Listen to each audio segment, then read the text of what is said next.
Hello, I'm Joan Brown. It's my great pleasure to host this segment of the Marin Women's Hall of Fame show. Since 1987, the Hall of Fame has inducted over 140 Marin women of distinction, women who have made immense contributions to the County of Marin and its residents, as well as to the world beyond. Honorees have distinguished themselves in many fields: education, science, business, philanthropy, the arts, politics, law, philosophy, health, and religion. Each honoree has been a force for positive change in our community. It is a great privilege to acknowledge and document their contributions.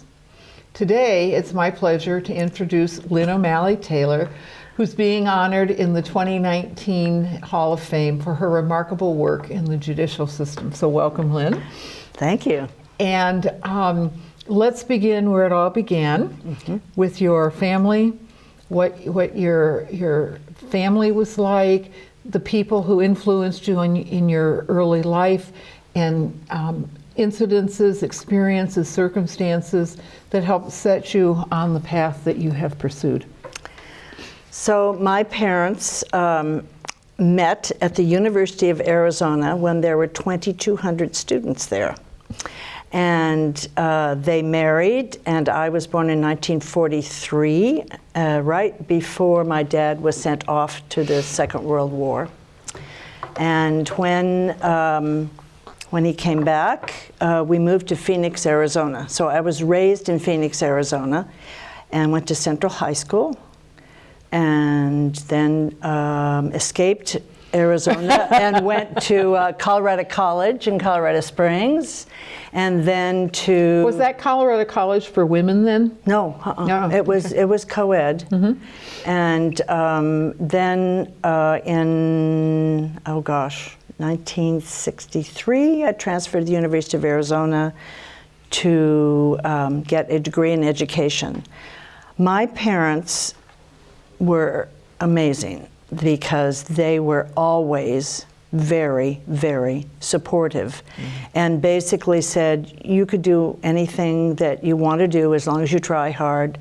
And they expected us to do well in school, and they were just there for us all the time. It was fabulous. My mom was a stay-at-home mom. And when my dad died, she became a medical transcriptionist. Oh, wow. Yeah, which was a really hard work, because you had to learn all the medical terminology. Right. But yeah, they were very supportive all the way through. What were their personalities like? My dad was a lot of fun. He was very happy to be Irish. And he always came home and he was in a happy mood, and he would bring new music and put it on, and we'd all sing to it. I remember Mac the Knife on the record player, and we would sit down at the table, and he'd take a knife and go bing, bing, bing, and then start the music. I mean, he was a lot of fun. And your mom? My mom had the most amazing laugh, and she was always doing funny things. Really? So yeah. you had a lot of lightness in your family. Oh yeah. She was a lot of fun. Yeah, we had great tales of growing up together. So you taught school for, what, I taught 6 years or so? From 1964 to 1970. So that's to 1970. Years. Yeah. And I first taught at All Saints Episcopal Day School in Phoenix, Arizona. And that's where I met my husband, Bruce, because the kindergarten I was the first grade teacher, and the kindergarten teacher was his sister-in-law. Ah! So that's how we met. We were a blind date. And then I went from there to Richmond Unified School District, which was a whole new experience in San Pablo. It was a very poor area. It was the first year they started the busing, and I had a most wonderful group of kids. They were fabulous. And then from there, I went to Cathedral School for Boys, and I was their first grade teacher. The very first year they opened the actual school building, and that was a lot of fun. So you transitioned from education to law. So tell us kind of how that happened, and why you decided to make that transition, and were you a full-time student, and how did you work it out with your kids and all of that? So, well, when I first started, I didn't have any we didn't have any of our own children. So I was determined to pay for it myself. So I went to law school nights, taught school in the daytime. And you went to? San Francisco Law School. I'm not even sure if it exists anymore, but I went there to San Francisco Law School, and it was at a time when there were 125 of us in the class, and it was look to your left, look to your right, one of you will be here in the end. And I think they graduated about 25 out of the 125. And when you look to the right and you look to the left, how many women were there? There were maybe about a quarter. Really? There were quite a few women actually that were working in the daytime and going to school at night. There were police officers, there were probation officers, there were all different people that were working. They couldn't do it any other way, or they chose to do it at nighttime and not give up their jobs. Mostly old, we weren't all young. we were young, but we were also working. Weren't new graduates. We weren't new graduates. So you continued to teach and go to law school? I continued to teach and go to law school. Wow, that's a heavy load. And then? And yeah, because you ended up studying at every possible opportunity, like in the broom closet at Cathedral School for Boys in the daytime, and then after work, and then after school, because you went to school from 6 until 9 o'clock at night. So then you graduated? Yes. And you practiced law? Yes. And was it hard for you to get a job in law at that time? Not. It wasn't for me. I'm not sure if it was for other people, but I was really lucky. I had a friend who was in law school with me who introduced me to Jim Kennedy, and Jim called and said, come work with me.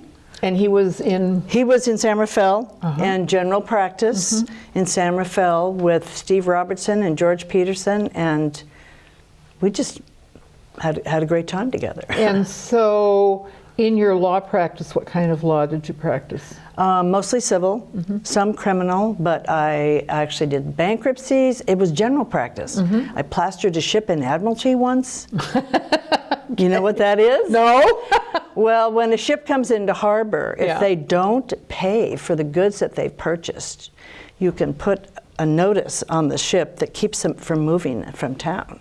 Oh, wow. Yeah, it was kind of fun. Did you literally plaster it? Or did well, I didn't do it myself, but I did all the paperwork to get it done. Okay, so 39 years old.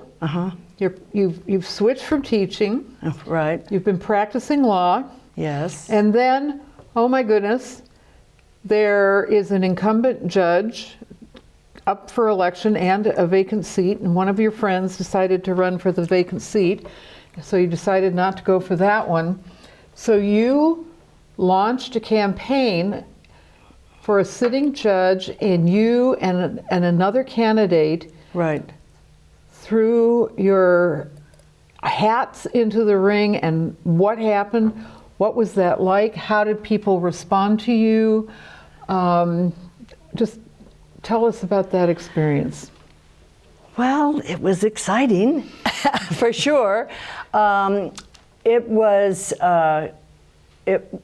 my first experience having anything to do with any kind of election whatsoever. And at that point, because I filed literally on the last possible day that you could file, all of the campaign managers that had experience in Marin County were taken.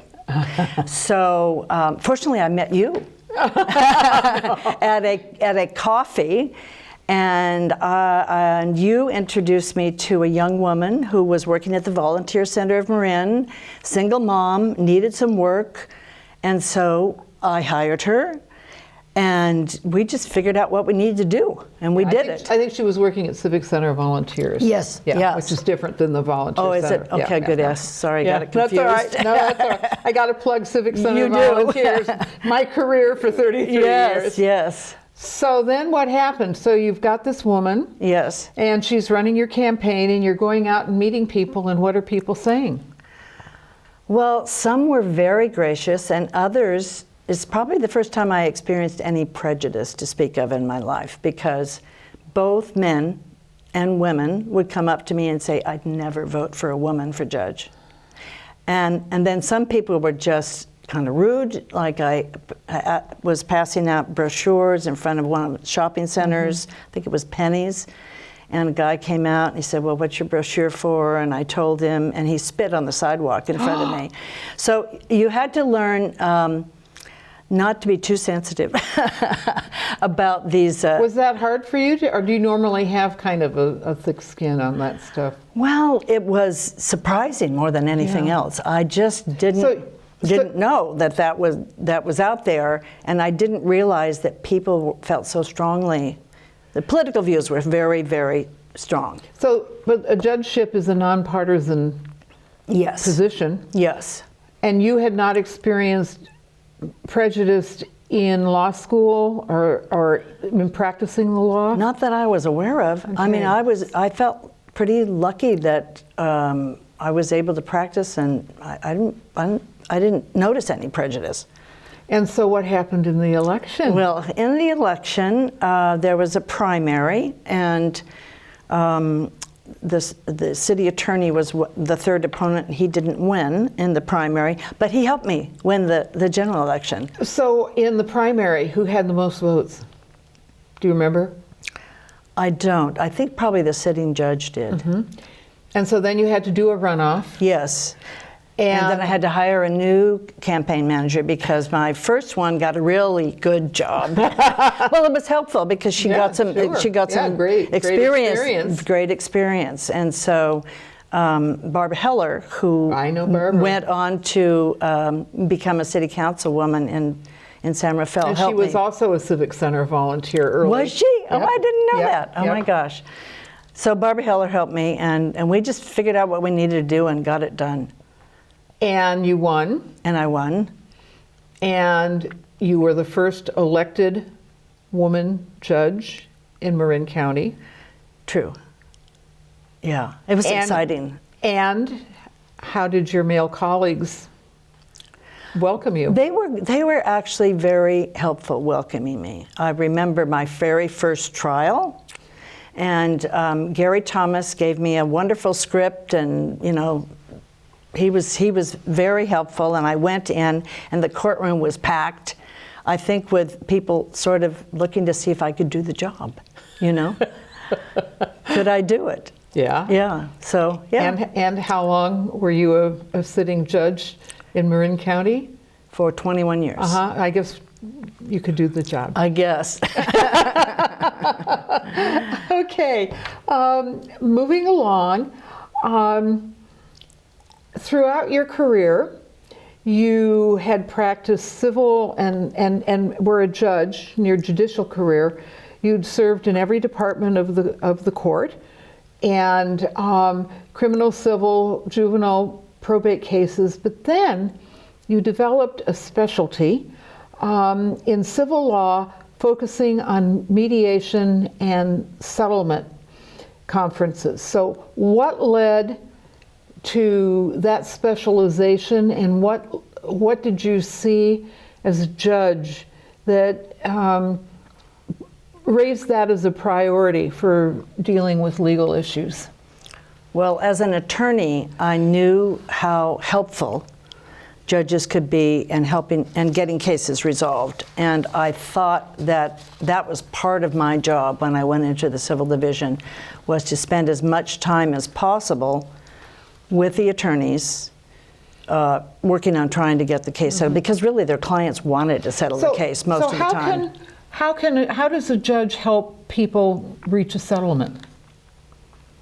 Well, you use a lot of mediation techniques, and I decided I was going to develop some. First thing, I took Steve Rosenberg's mediation course. He's in Mill Valley, and then I took the beginning and advanced courses at Harvard, and you just do it.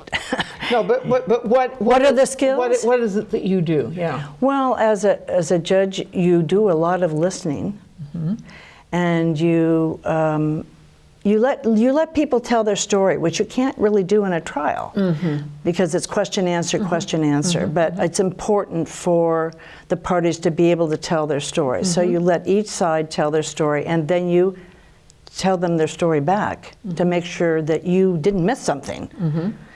And then you start looking at how can we settle the case? What are the areas where we agree? And what are the areas that we're having a difficulty with? And eventually, you go back and forth, and hopefully you can reach an agreement. And, you know, it's a compromise. So nobody walks away completely happy, but it's the best thing because the parties actually have a choice in how the case is decided. When you go to a jury, you don't know what's going to happen. You don't have any choice in the outcome. So when you focused on this mediation conference, did every case that came to you, were you doing mediation, or was it as part of your regular judicial calendar and you would give people the choice? Oh no, I never gave him a choice. So every case was set for a settlement conference. You had to have a settlement conference before you could get a trial date.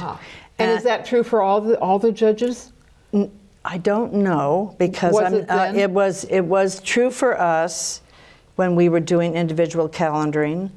And what was great about Marin County is we have bench bar conferences. So we have a plaintiff's attorney, a defense attorney, and the judge. And together, the three of us would work with the parties. And it was very effective. What percentage of the time would you guess people settled rather than went to trial? Maybe 80 to 95%. Really? 90%. Wow. Yeah. Wow. Most of the So that's really good for everybody. Yes. That's and for the public. Yes. And for the public because, you know, trials are long, expensive, take people's time. It's important, but the settlement is a nice way to resolve a case. So we've kind of talked about some turning points in your career, and where you rerouted. Would you say that emphasizing the settlement conferences was one of those points when we got it, when you went from education to law? Was the settlement conference concept, would you consider that kind of a rerouting of your judicial career? Not really. I think it was sort of part of my job. It was to do that. When you go into civil, part of your job as a judge is to do the best that you can to get the case settled if you can. Take the time. People feel like they've had their day in court if they can talk to the judge. And so I tried to participate in all the conferences. Sometimes the attorneys would get them done before I even got there. But most of the time I was participating in them. And I felt like pretty much everybody walked away happy. Boy. Yeah. That's great. That's great. So I see you've got your Rotary button on. I do. And I know that Rotary and Boy Scouts of America have been two major focuses in your life. And I guess you've been on the board for the Boy Scouts for 30 years or so. And how did you get involved? 35 years. 35 years. So did you have boy children that were in Scouts, or how did this evolve? And how have these volunteer activities informed and helped you grow personally and enrich the community? Well, we'll start with the Boy Scouts. My son was a Scout, and I learned to appreciate that it was probably the best leadership training program out there. I mean, I'll never forget the time that he was homesick in bed with 102-degree fever, and the adults for his troop called up and said, "Could you please get Will over here? We have no idea what to do with these kids." He was running the troop, you know, so he learned a lot of great leadership skills. Did you get him there? No, 102 degrees. No, good for you. But it taught me something that I didn't really know, and so which was that it was a boy-run program at a certain point. Mm-hmm. That the boys really ran the program, mm-hmm. and developed those leadership skills with the adult supervision. But they did a great job. So I got involved with Scouts. I'm very proud of our local Marin Council because they were instrumental in getting the policy on sexual orientation changed. Nationally? Nationally. So they submitted the resolution to the National Council that was adopted. That you were part of that? Our council was part of that, yeah. So I'm very proud of that. That was an inside, let's work on this important change, and I'm very proud of that. Wow. Yeah. Wow. Yeah. When that was taken to the national, were there other local Scout boards that were also bringing this forward? Or one other. Only one other. What year was that? Do you remember? No. I know, it's been, maybe 5 or 6 years ago. So just you and one other brought it to the national. But I'm sure it was in the minds of a lot of different people. So, but it was, I remember reading about that and what a big brouhaha that was. Right. And how much strife there was about it, and that some Scout organizations withdrew and disbanded, and so, well, good for you. Yeah, and now they have introduced girls too, and my son has a pack, and he says, we have all kinds of kids in our pack. So, girls are now Boy Scouts? Girls can be Scouts. Girls can be in a scouting program now. Well, that's interesting, because there's a very strong Girl Scout program. There's a wonderful Girl Scout program. But one of the things that families are discovering is that sometimes it's easier to have all the kids in just one program because they're working, and they have their kids in these activities, and so Scouts, the Boy Scout program has a lot of family activities. Mm-hmm. So they're starting to get girls that come in. So. And your son has his own group now. He has his own pack. Isn't that great? Isn't that cool? That's very great. Yeah. So let's talk a little bit about Rotary. Yes. So has your involvement in Rotary and your leadership, I know you were president, has that informed or helped or impacted your life as a judge? And I know it impacted when your retirement might be. Right. But for people who don't know about Rotary, what kind of leadership and other kind of skills does that help develop, and what's the main mission of Rotary? Well, Rotary is primarily a service organization, mm-hmm. and we raise money for local projects and international projects, and we we have a program called RILA that is a leadership program for for teenagers, basically, and we've done lots of projects here in this county. Our Terra Linda Rotary Club did a senior citizen housing project. They did a project where we did all the new benches for Terra Linda High School. They do scholarships. And Marin Evening Rotary that I'm in now does this. We also do scholarships. We have senior citizen programs we do Thanksgiving for seniors where we invite people from homes. We do a lot of different projects, not to mention the international projects that we do. So when you got involved in Rotary, were there a lot of other women at that time? Not too many. I was one of two that was first admitted in 1987. It was an all-men's group, basically. And gradually, more women have been involved in Rotary, which is great, because we're doing great projects, and we bring a different perspective, I think, and and we work well together, all of us. Yeah. And lifelong friendships. I know. And lifelong friendships. And one of the reasons that I joined Rotary as a judge was to get some input, to hear what was going on in the community, because they have regular speakers, and to get input from people. People would tell me, this happened to me when I went to court, or I had this experience as a juror, and is that the way it's supposed to be? So you would get some input, and hopefully you could, address some of the concerns that people had in the community. So you've had a really impressive career, and I'm wondering what you would like for your legacy to be in Marin County. That's a big question.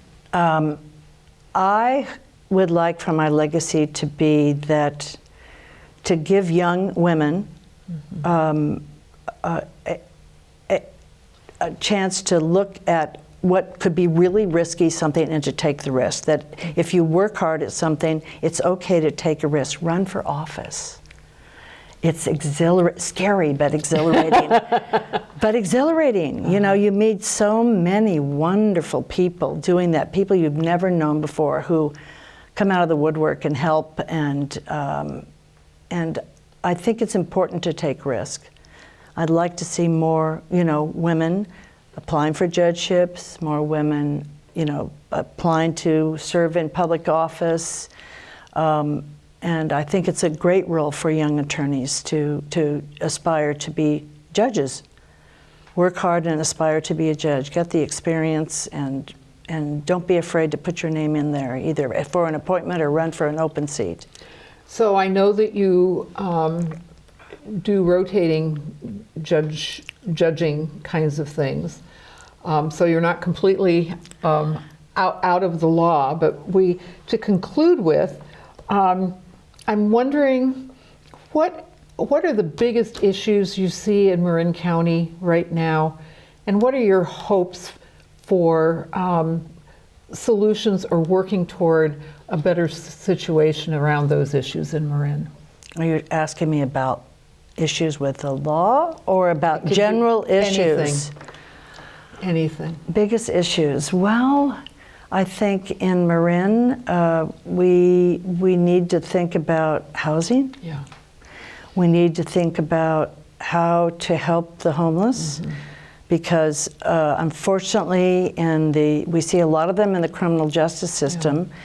There is inadequate funding for appropriate programs for them. I mean, when I was working in San Francisco, I think that there were about 100 people in their jail who really should have gone to Napa, but there are no beds. Right. So we're ending up housing the mentally ill in the jail, which is really, it's not the way it should be. Right. It really isn't. I think there needs to be more funding for victims of crime.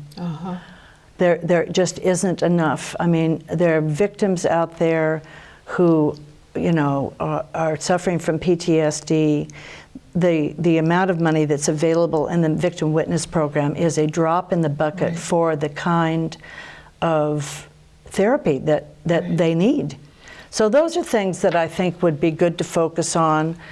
It's not a high sale in the legislature to get funding for these programs, but it's definitely needed, and the community's better for it. Well, and I think that there has been so much more awareness about those issues in Marin in the last few years that I see progress slowly coming in those areas. I want to thank you so much, Lynn, for sharing your stories from your incredible life with us. And thank you, viewers, for tuning in. The Marin Women's Hall of Fame is a project of the YWCA of San Francisco and Marin. If you would like to learn more about the Hall of Fame and our honorees, please visit www.mwhf.org. Thank you for watching.